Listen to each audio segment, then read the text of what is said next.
copy is already winging its way to all of those who registered for the event. This e-learning module will also help to build your confidence when you're beginning the process of co-creating a mental health in the workplace policy. But it'll also have wider benefits, and you'll see why later when we bring you through the whole process and the extra pieces that you might be able to take and transfer into other areas of your workplace. My name is Catherine Brogan, and I'm the Deputy CEO with Mental Health Ireland. And I'm just going to take you very quickly through what we're going to do this morning in the agenda. So if we can get the rest of the agenda up there. So once I do the introductions, we're going to move into a piece from Martin Rogan, who's our CEO. And Martin is going to bring you through the whole area of flourishing and languishing. I think you'll find that really interesting and something to always bear in mind when you hear people talking about statistics about mental health and 1 in 4 and 1 in 6. So it actually tells you that we can all be flourishing or languishing, and we constantly move up and down the continuum depending on what's happening in our lives. We also then will bring you through a reflection from employees. And this is coming from a survey we did last year with 900 employees. It was back in September 2022. So we've put together just a summary of a few video takes on what people said to us. So that's really interesting as well. And again, it helps to build on the purpose of the e-learning module and what you'll hear then from Shane, who will present on the latest research. And when I say latest, I really mean hot off the presses. So it's literally from last week. And it's great to see that it's coming from University College in Cork. Then Shane and Daniela are going to kind of do a two-hander for the rest of the event, just bringing you through the introduction to the module and then to the course content and the access and how you can get further resources. So what I really want to let you know as well is that we could not believe the demand that people had for this. And what it tells us is that it's so encouraging and such a positive indication of an openness to support mental health and well-being of all employees in the workplaces. So that was really, really terrific.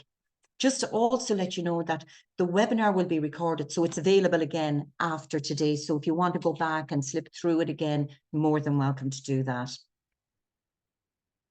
For me, one of the things that, if you can say there was a positive from COVID, for me, it was that it really shone a spotlight on mental health. And I don't know if you recognize it, but there's been a huge increase in awareness around mental health, but more so around the value that we are all beginning to place on it for ourselves as individuals. We also know that there's a lot of growing evidence suggesting that workplaces are one of the key influencers of population mental health and well-being. So think about that one, a key influencer on population mental health and well-being. We've got a lot of recent reports. There's a lot being done as well on it since COVID, particularly, I think, as well, from World Health Organization, from the Oxford University, and then, as I said there earlier, from UCC. And what they're concluding is that a healthy workplace leads to positive well-being outcomes. The research is suggesting as well that when we address structure and culture, and I think those are two really important words to think about when we talk about well-being, it goes beyond that individual piece. It goes beyond about our own responsibility. It looks at what is the structure of our organization? What is the culture within the organization? And by addressing that, we can ensure that we are supportive of well-being. There are really good benefits in the workplace to individuals, but much, much wider than that to society. So by what we do within the workplace, it's like getting that pebble and dropping it into a little pool. The ripples go out and out and out. This really puts workplace managers and leaders and employees in a unique and powerful position where you can positively impact on the well-being of society. I really hope that you'll enjoy this morning's short webinar on the e-learning module and that you'll take as much as you need and can absorb from today back with you. But always remember that we're available on email. We'll also be putting a lot of links into the chat that you can take away with you. You're going to have your wellness framework document, and you're going to have access to the e-learning module. And all of that will lay the foundations for you in your workplace to support you in developing a workplace mental health policy. So we're going to go into our first piece on the agenda now, which is Martin Rogan, CEO of Mental Health Ireland. Now, Martin really wanted to be here this morning live, but unfortunately he couldn't. But through his recording, he will take a look at how mental health is worth investing in from our perspective as employers and employees, because we all have mental health. And none of us can put our hand up and say that our mental health is always 100% perfect. And at some stage in our life, we will encounter challenges and we can overcome them. So I'll hand you over now to Martin.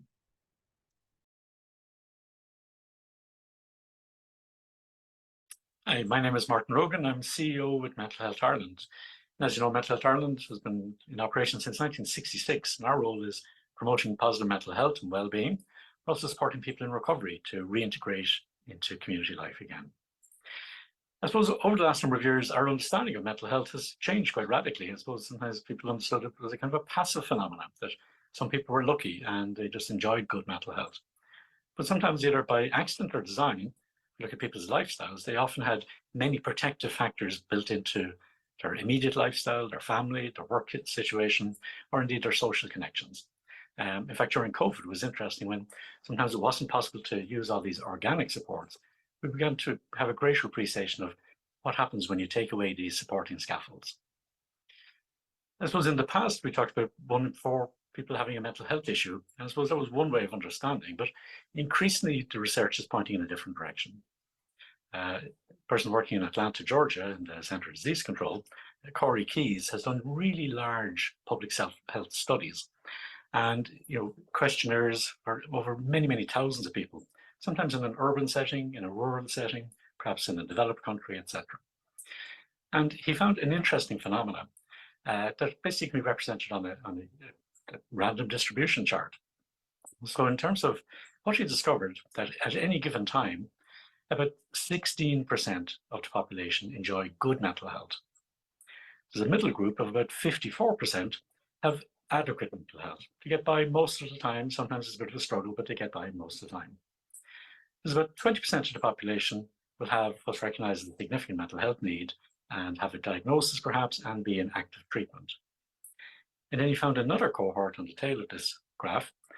He described as languishing. And these were people who found life difficult, quite challenging, sometimes argumentative, sometimes disagreeable, and they often shared that feeling with people around them. They weren't ill, but life was difficult for them, perhaps unhappy, but over a serious period of time. What was really fascinating when Corey Keyes repeated these studies in different settings, he kept finding this distribution: 16%, 54%, 20% of people were diagnosed and treatment, and 10% languishing. And he repeated the study about 10 years later with the original subjects, and he found a really fascinating thing again. The distribution curves looked exactly the same: 16, 54, 20, and 10. What he wasn't expecting is that the membership changed. So simply because life is difficult and complex for you and you're languishing, it doesn't mean you languish in languishing. It means over time you can move forward into different categories and you can enjoy good mental health, etc. And equally, he discovered that people with significant mental health needs weren't trapped in that category either. And this has been really, really important because it has informed our understanding of you about recovery, the importance of reaching out early and addressing issues, and mobilizing natural supports both within family, community, and friendship groups, or in a workplace. And this is why workplace is so important to us. If we can think that we spend about half of our waking lives in a workspace, so it's really important that the social groups we're involved in are nurturing and supportive, give us an opportunity to use our skills, and without overburdening an individual, recognized as burnout, but also in terms of if we underutilize people's skills, don't allow them to contribute, have an active dialogue and have control of their own workspace, the phenomena of rust out is also quite harmful. So at Mental Health Ireland, we've partnered with a whole range of different agencies to bring this message out to a widest group. I'm really pleased you could join us today for the webinar, because it's important that this message gets out into the workspace so that colleagues over coffee, whatever it might be, can just begin to have a more proactive conversation about how we can protect and defend our own mental health and also that of our colleagues, and how this can be really helpful in terms of just a better feeling in the workplace, more responsiveness, better relationship with clients and customers, greater productivity, but a greater sense of satisfaction and well-being for all of the team. So I'm really glad that you could join us today for the webinar. And I know you'll find the materials really, really interesting. You can download our toolkits and other resources also. And if you'd like to know more, certainly talk to our education, training and e-mental health team in terms of how we can work with you to co-produce a program for your work setting. Because it's really helpful to us to learn more about how your sector operates, the values and the needs of that sector, so we can adapt our programs to better meet your needs. So again, thank you for joining us for the webinar today, and we look forward to hearing from you in the future.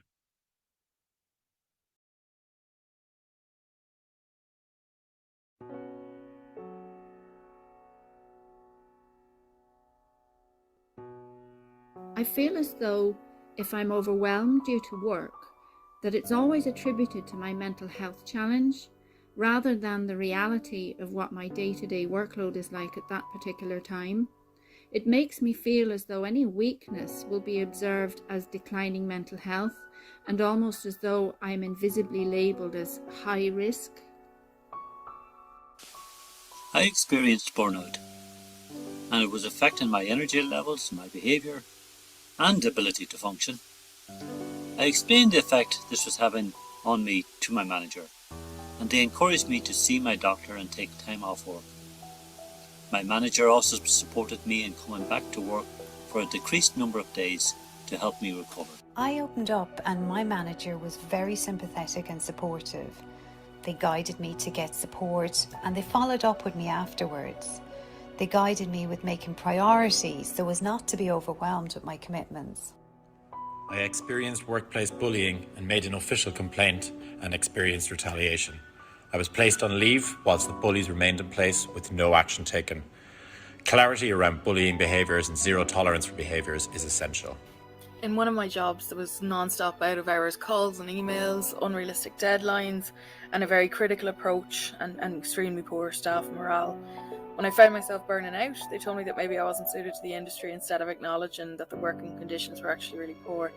I work in the industry now and in a different job, but that experience knocked my confidence for a long time.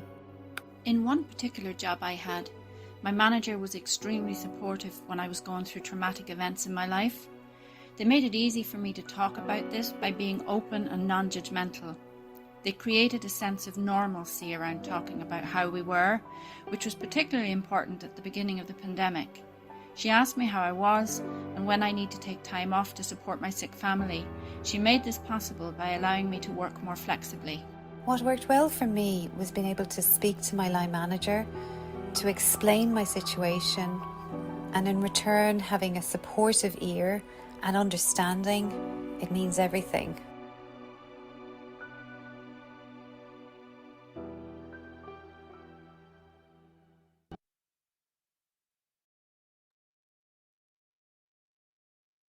I'm sure that while you were listening to those narratives, which came back to us from that survey we did it was actually last September, as in 2022, not last month. That's when we would have done the video for, that some of it probably resonated with you. And some of it you can stand back and look and say, yeah, I've seen things like that and I've heard things like that right across my own working career. So again, just build on this as a step-by-step into when the module is going to be explained to you and how you can use it. So I want to, before that, just say to you, if there's anything that you'd like to ask us, if there's a question, a burning question that comes up for me, will you stick it in the chat box as opposed to the Q&A? Because in the chat box, everyone can see the question and they might be thinking the same thing. I'm going to hand over now to my colleague, Shane McHale. And Shane is the Education, Training and E-Mental Health Administrator with Mental Health Ireland. And Shane is going to bring you through the newest research out there in relation to workplace mental health.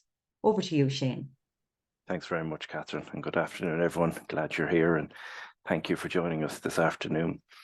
So yes, we are going to look at some research, and as Catherine said previously, hot off the presses, so to speak, in terms of research.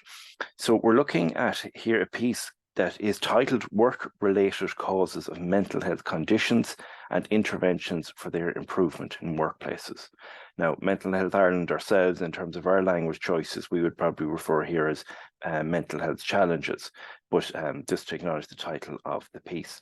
So just to explore more what I'm referring to here. So Dr. Birgit Greiner and Professor Ella Aronsman from the UCC School of Public Health co-authored this major scientific study article with academics from universities in Europe, Japan, and Australia. And we're very lucky in terms of our timing. I'd love to claim that we planned this out exactly, but their work has now come into the public domain. So first of all, in The Lancet, which is a weekly peer-reviewed general medical journal, and it is one of the oldest of its kind and one of the world's highest impact academic journals. They have published their work. We will share a link here where you can access the full version of that if you're so interested. And it's free to access as well, which is important with these things too. And the work has also been presented at the World Health Summit.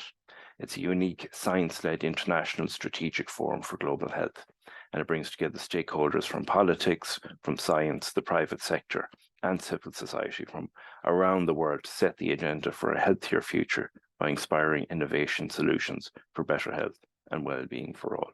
So like I said, the full version is there, but just, I suppose, to summarize for our own purposes today, some of the high-level findings that have come to the fore here. The publication highlights the link between exposure to adverse working conditions and the risk of various types of depression. The global study finds that mental health challenges are common in the working population. And researchers cite at least 15% of adults of working age experience mental health challenges, with depression, anxiety, and substance abuse being the most common. And just remember here what Martin was saying earlier around the work of Corey Keyes and the languishing and flourishing. You know, that 15% of adults of working age, we're not talking about the same adults all the time. This is a fluid, ever-changing population. We may find ourselves in that 15% at times. A few years later, it'll be someone else, but that is staying around and hovering around a similar figure all the time. Workers with mental health challenges are at increased risk of sickness absence, unemployment, permanent exit from employment, and lower lifetime income, which in turn can exacerbate the mental health challenges. You can see the cycle that goes on there as one leads into the other. And the study also finds that most interventions focus on the individual level only, and recommends that more proactive interventions need to be developed to protect and promote workers' mental health and well-being. And I hope that as we get more into the module we're launching today, you'll see that as an example of something that goes beyond just focusing on the individual, but actually looking at the wider working environment. There was also some more findings as well, that workplace authors made the comments that workplaces have huge potential to influence mental health by promoting the positive aspects of work and providing safe, non-discriminatory support for those showing signs of mental health challenges, Dr. Greiner said. Modifying psychosocial working conditions is key. Workplace mental health should be made a collective concern at all levels of an organization, she added. Professor Aronsman said that work-related mental health is an issue of public health importance.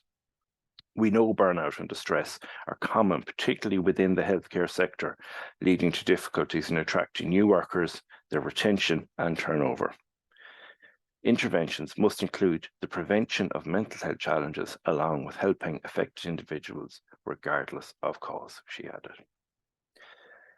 So, just as a final point, if you would like to hear more on this and delve deeper, because we are just presenting a shortened version here today for our webinar, but in last year's webinar from Mental Health Ireland, Dr. Birgit Greiner went into more depth on this, and that full webinar and presentation is available on the links there, and that's available to all as well. and on our World Mental Health Month website too. So that facility there and the Lancet article are both available for free if you'd like to explore it on a deeper level in your own time as well. That webinar last year was also where we first launched our Wellness Works framework here with Mental Health Ireland. And to speak more about the Wellness Works, I'm going to pass over to one of my colleagues from the training and e-mental health team, Daniela Monza. And Daniela, I'll pass it over to you. Thank you, Shane, and thanks everyone for being here today. So we started going into what the e-learning module is about.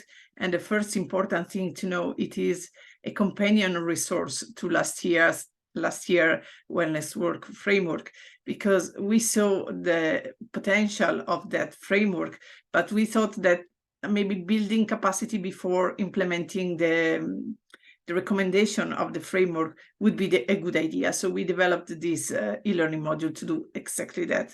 So just a quick recap of what the Wellness Works framework is. So it is for employers and leaders in workplaces, and when they want to champion and support mental health within their organization. We just saw, it has been told before in this webinar, how important it is, how big a role leaders and employers can have to influence the positive mental health at individual level and societal level as well. And also employees as well might want to be a participant in this process. They are not passive recipients. They need to be at the forefront and work together with their employers and leaders in order to achieve this positive state of mental health for everyone. So what is, if we can go to the next slide, please. Thanks. So what is exactly the Wellness Works framework? It is a roadmap. It explains step by step everything that needs to be done in order to achieve that fundamental workplace mental health policy that supports everyone in the organization at every level, no matter what kind of role they have within the organization, no matter what level they are in the organization. It is for absolutely everyone. So the framework is the roadmap, but sometimes certain organizations need to build capacity before they can implement this. And that's the role of the webinar we are, of the learning module that we are launching today. So keep in mind that all those recommendations are flexible. Every organization needs to have a look at themselves first and try and see how this could work for them, for their specific situation, because it is very important that everything needs to be tailored to the situation of the organization. I'm putting now in the chat the link to the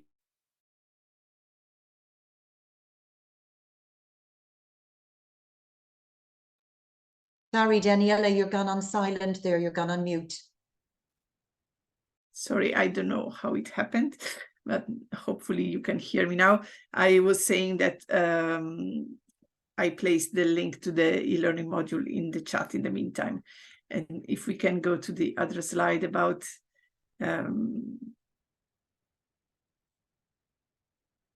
okay, here you have the link. They are pasted in the chat as well.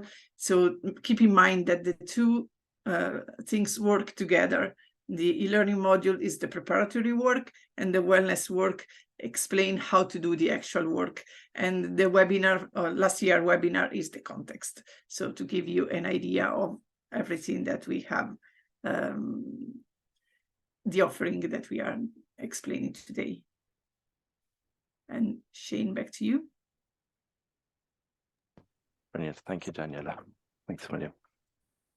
So what we've talked about already, we've seen some of the, I suppose, the thought process behind the creation of the module and why we felt that it was needed. And I suppose even just the amount of people who showed up today and registered for today's event really hammered home the message that this is needed.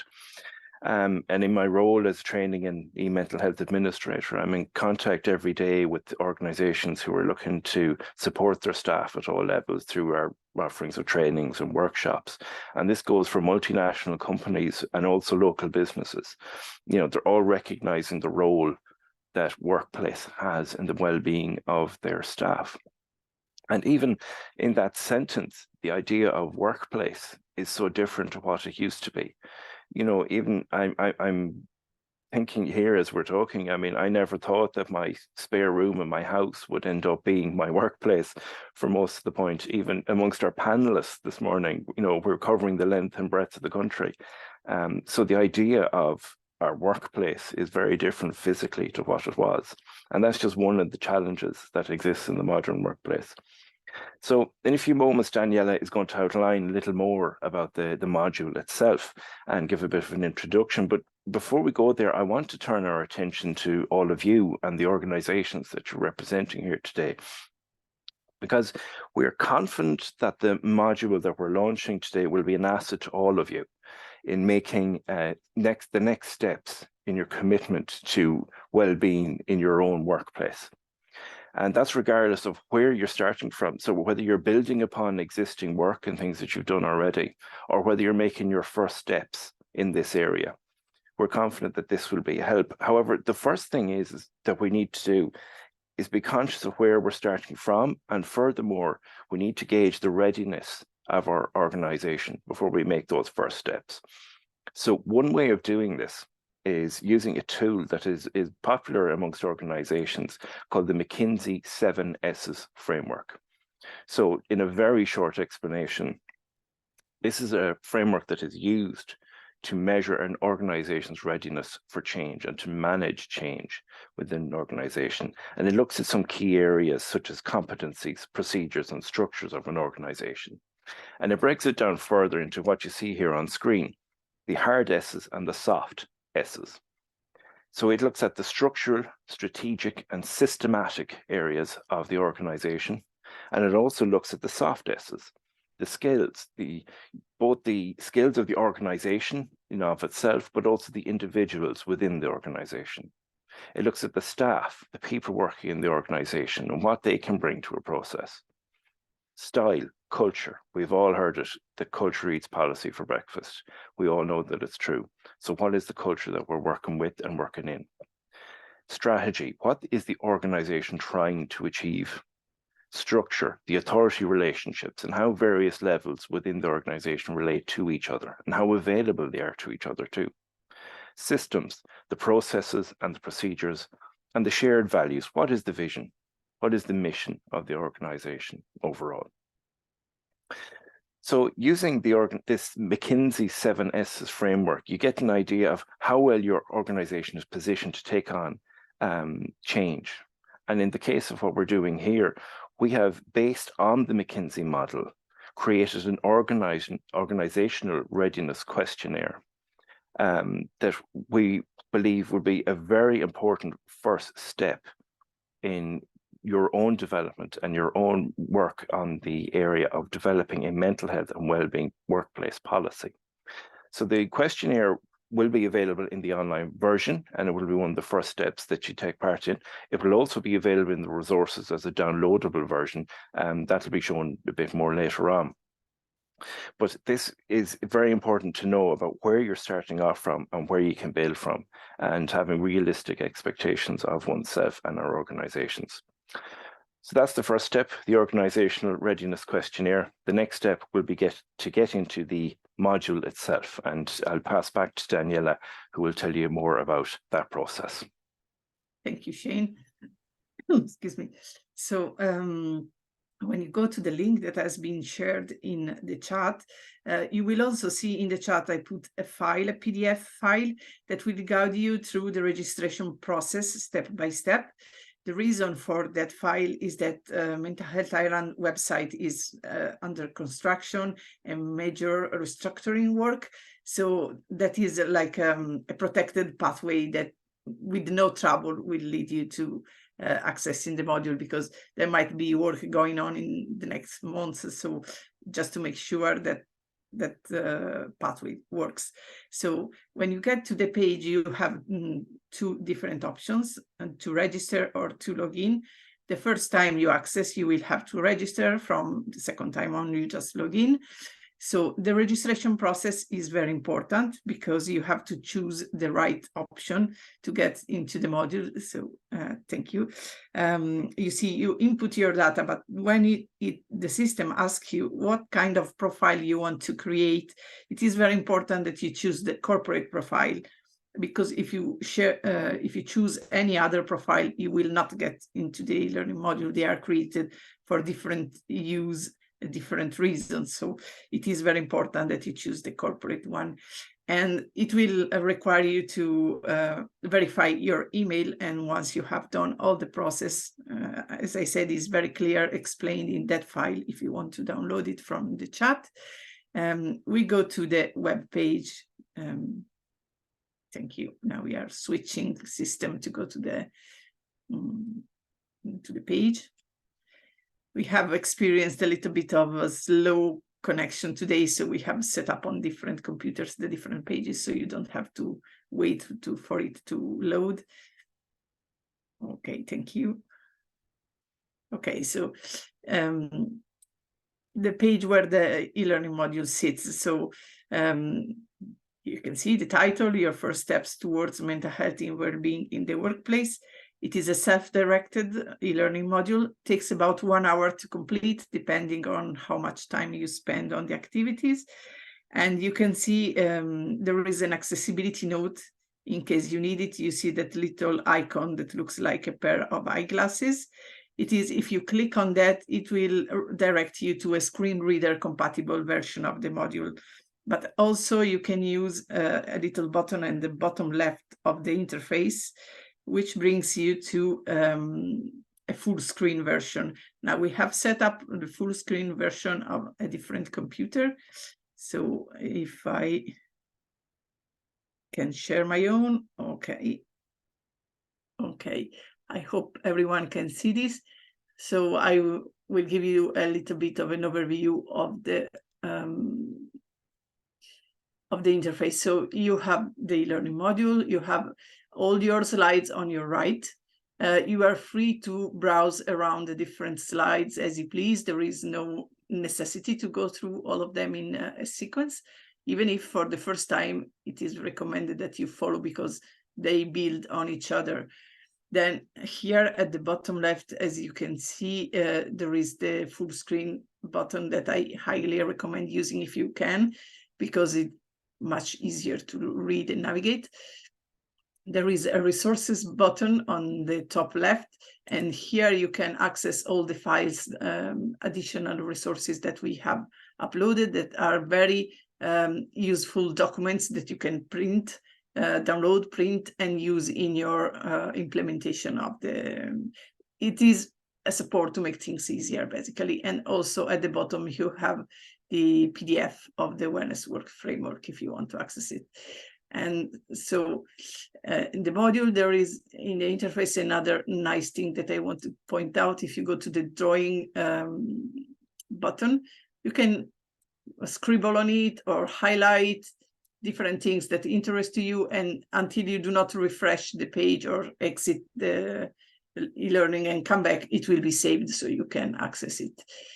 Then the learning module is divided in 4 parts. We start, as Shane was mentioning before, by assessing organizational readiness. You have an explanation of the McKinsey 7S framework, and then you have access to the questionnaire that he was mentioning. So when you go through the questionnaire, you will see based on what you answer, yes or no, we are ready on this aspect or we are not ready. There are suggestions of things you can do to build your capacity and to prepare for the work.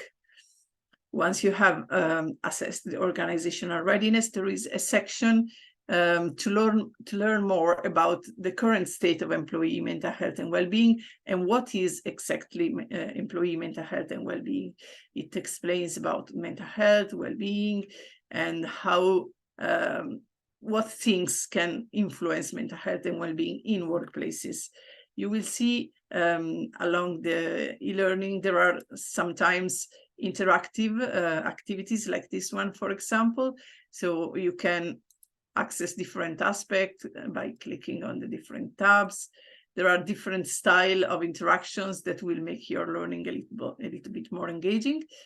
And after each section, you will find a quiz. Now I picked one that I just did, so it is on the end, but we can find another one later. For example, this one.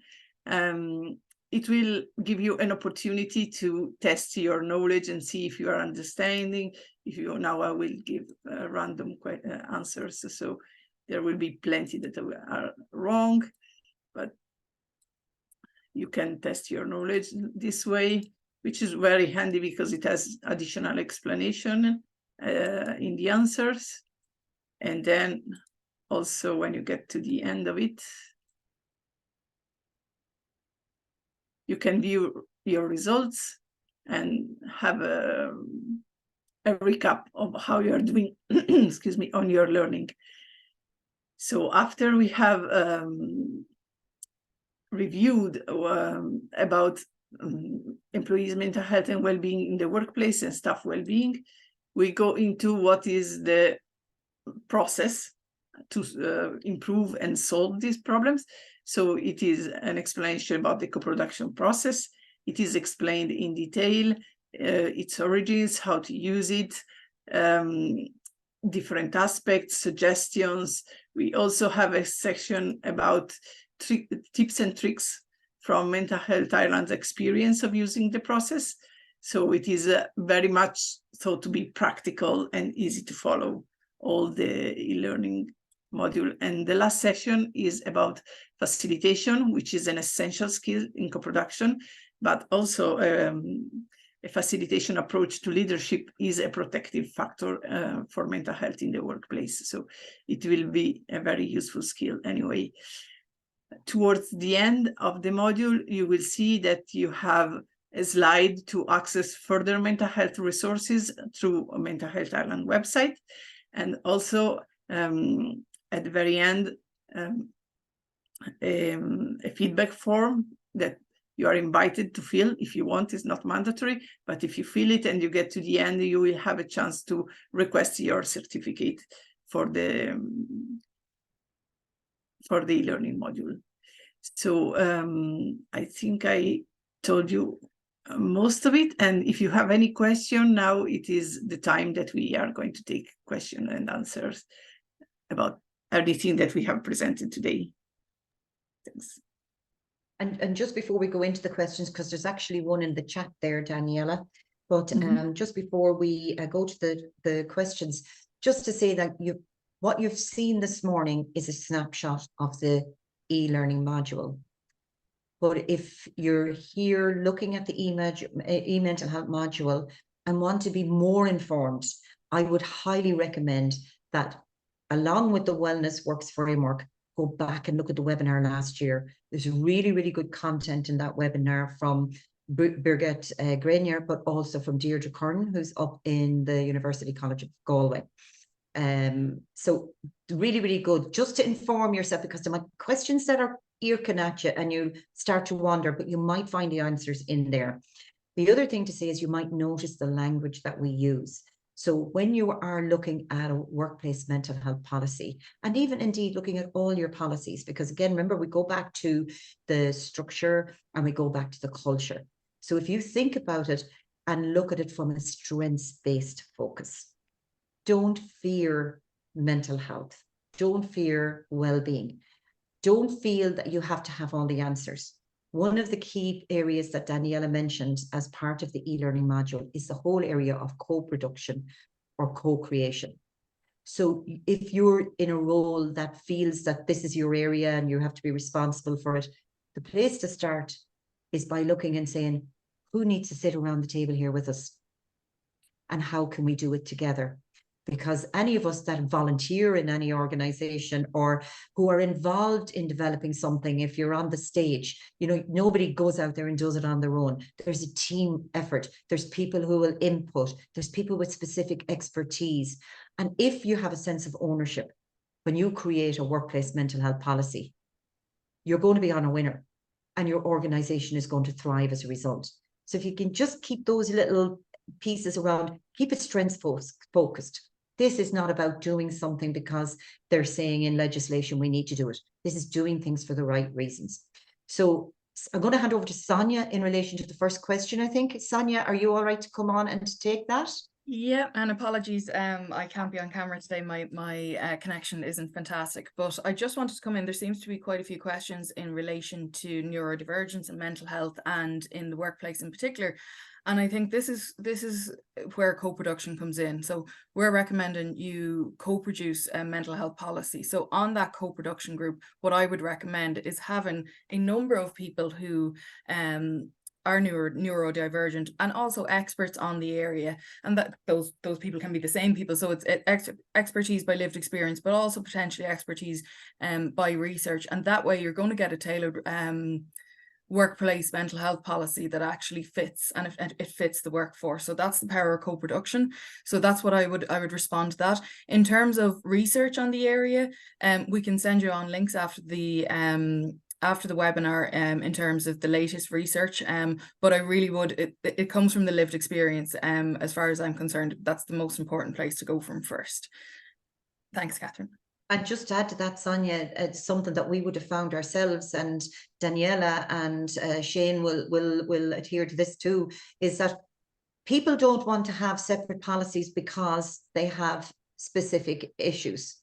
They want a policy, or they want a culture that's inclusive. And Daniela is our expert on inclusion and accessibility. So when you're thinking about it, it's not about, oh, we'll have to add in an addendum for this or a bit for that. You don't. You create one policy for everybody, but you're mindful of the needs of everyone who works in the organization. Can I add something to that, Catherine? Mm-hmm. Yes, go ahead. Yeah, no, provided that you mentioned my work in accessibility and inclusion, I have been working on this for 1 year now, and more than 1 year. And what I noticed is that in the end, the needs of different, I don't say category of people, but the needs of different people, no matter what the issue, the barrier they have, is the same at the end.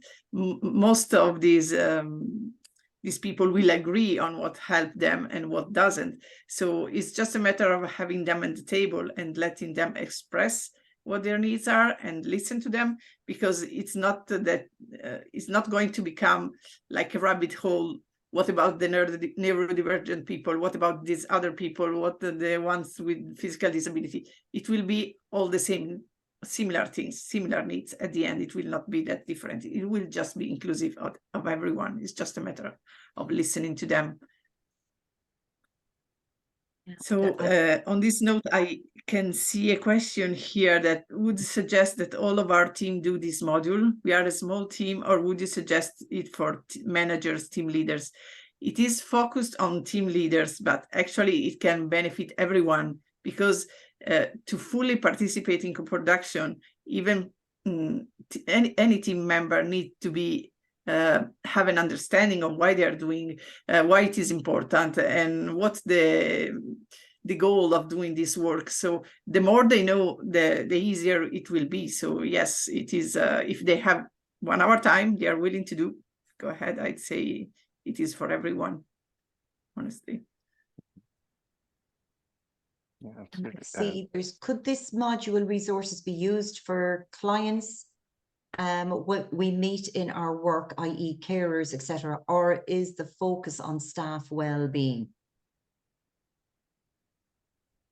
So yeah, the focus really would be on that kind of that central hub of employees. Now, there's nothing to say that some of the things you come up with when you're writing your mental health in the workplace policy won't be useful or relevant, but you'll find that during the course. But really the target is looking at the workplace and the direct employees first. I just wanted to jump in on a question there earlier on. I've lost it now, but it was on, how do you get buy-in from executive level? And that's, that's a question that comes up all the time. And it's actually, we respond to it in step 2 of our roadmap in the Wellness Works policy. So there's we address it in the policy, but we also link to other resources. So for example, we have a guide to making the business case for mental health in the workplace. We have a getting started pack from Beyond Blue. And we also have a document from Heads Up that addresses this as well. It's called Developing a Workplace Mental Health Strategy Guidance Document. So, and I suppose aside from our tips, there's loads of other organizations addressing it. There is an article there linked in the main framework called Corporate Social Responsibility and Psychosocial Risk Management. So that covers it as well. So between all of those resources, you should be able to put together a very solid case. I see another question here is from Orla. In mental health first, is mental health first aiders something which research feels is not adding value to organization? Rather have clear structure for people to go for support in our organization, occupational health. So I suppose, look, any form of learning informs people.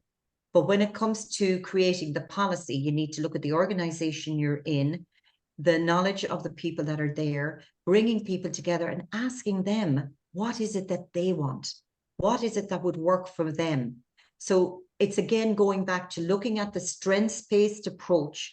It's great to have the information and the knowledge around different manifestations of mental health challenges, but it's not just having that knowledge. It's how do we meet the person who comes in the door to us, or the colleague who's coming back maybe after being away for a little while because they've experienced a glitch in their mental health. So it's about always being human, seeing a person where they're at, seeing them as they were before they went out sick, supporting them as best you can, and asking them, what is it that I can do to help? So never losing that human approach that we have to every, and not seeing mental health as something different. But it's part of all of us, every single one of us, no matter who we are and no matter how long we live, we will all experience glitches in our life, some people more so than others. The important thing is being kind, listening, hearing, and responding. And that inclusive piece and accessibility piece. Sonia, did you want to come in there? Yeah, I just wanted to add to that. And, it is something that comes up all the time. And I suppose for anyone who doesn't know, mental health first aid it's a course, it's offered in Ireland. And there is some research behind saying that it is effective. So it is quite a popular course, but it goes through, I suppose, symptoms, etc., of specific illnesses as they would describe. And that's fair enough. And it may be useful. But what I would say from delivering, various modules, also from experiencing mental health challenges myself, what you're responding to really is distress. You don't know, you don't need to know how to categorize distress. You're responding to distress, and having signposting in place, having information on signposting is actually more important than being able to break down the specific symptoms related to separate illnesses as such. You see someone in distress, and as Catherine said, you're responding to the human. And also there's a responsibility piece as well. We aren't clinicians, most of us aren't clinicians. There may be clinicians there, so there is a boundary piece in terms of what's the most appropriate level of support to provide, and signposting and having really effective signposting in place in the organizations that gets the person to the most qualified support. That's what's important. And I think there's one here in the question as well. Not sure if our company has a mental health policy. Is it compulsory to have, or is it just a recommendation? So it's not compulsory yet. Yeah, not compulsory yet. It's not compulsory, but what is compulsory, or what is required by law, is that organizations take into consideration the health and safety within the organization, and that covers psychosocial risks as well. So actually a mental health policy just addresses that requirement very directly. So again, it's around not being reactive, being proactive, standing up there and saying, well, right, we're going to do this. I worked a long time ago in suicide prevention, and I remember going into a lot of schools and working with teachers and pupils and that around having a response plan should a tragic incident happen. And people used to be terrified, saying, oh my God, if we have this, does that mean? But it's not. And it's amazing that being proactive and working with the team and the people that are in your organization, it actually makes you sit by your shoulders drop straight away, and you go, But that's great. At least now we have a roadmap. At least we've thought through everything we need to do, and we're more informed and more ready, willing and able then to be able to respond when we need to. And as Sonia said, critical piece is you're not a clinician. You don't have to be a clinician. Even if you are a clinician in the workplace and a colleague is experiencing difficulties, it's the signposting piece to the most important place that that person needs support. That's what all we need to do, and being there to listen and support. There's a question there from Grow Remote. Thanks for the question. Does the module have to be done in one sitting, or can a person start and then come back to it later? I might defer to Daniela's excellence on this one. Thank you. Yes, no, I think it is set up that it remembers where it was, so it will ask you to, if you want to restart.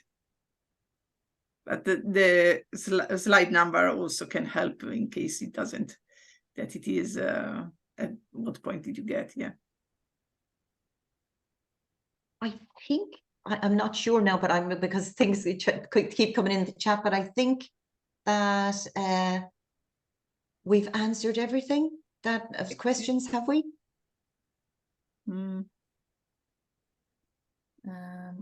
Yeah, there's somebody just asking about, today's event is being recorded, and you'll be able to get the recording. You'll also be able to get this moves again. You'll also be able to get the module from today. That's what Daniela was just talking about. All those links and that will be sent to you, as well as the hard copy of the Wellness Work Framework. So I see a question there. Is there support around making a policy mental health? So at the moment we don't provide, let's say, one-to-one organization to organization support, but that's where the e-learning module and the policy comes in to make it as user-friendly as possible. And it's a stepped process. So we'd encourage you to kind of engage that way first and see how you get on. Okay. I'm just very conscious of the time. So if you're okay, I know people want to get their lunch as well. So we have to be conscious of, work-life balance.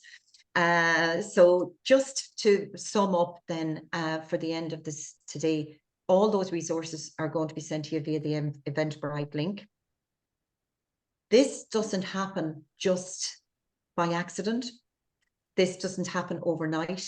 This has been a process that started probably 18 months, if not 2 years ago, in relation to that first part of creating and co-producing the Wellness Works framework. Then the webinar. Then out of that has come the e-learning module. So we're going to be constantly growing and developing, and you will find all our resources in relation to workplace, but a lot more on our website. But it doesn't happen by accident, as I said. It's the result of a process that we talked about earlier called co-production. But this can't happen on its own either. It needs strong leadership. And the leadership in this respect has been from Sonia, who is the head of education training and e-mental health with Mental Health Ireland. And she's strongly supported by Daniela, who is the education training and e-mental health officer, and Shane, who's the education training and e-mental health administrator. And then alongside that, for this particular module, there was Maria Walsh-Healy, Georgina Lawless, Teresa Keane. And as well as that, if you want to look at the mushroom out, there was a huge co-production group that worked on the initial Wellness Works framework. And I want to say thank you to everybody who has brought us to this stage. And I think it's something that in Mental Health Ireland we can be very proud of, because it also will guide us and the work we do, but also that we can share it 100% with anybody else who would like to make sure that they are being reactive, being ready, and being prepared and being supportive to make their place of work the best place of work that it can be. So thank you so much to everybody. It's been a lovely session to be part of, and I hope you enjoyed it. Take care and do something nice for yourself now.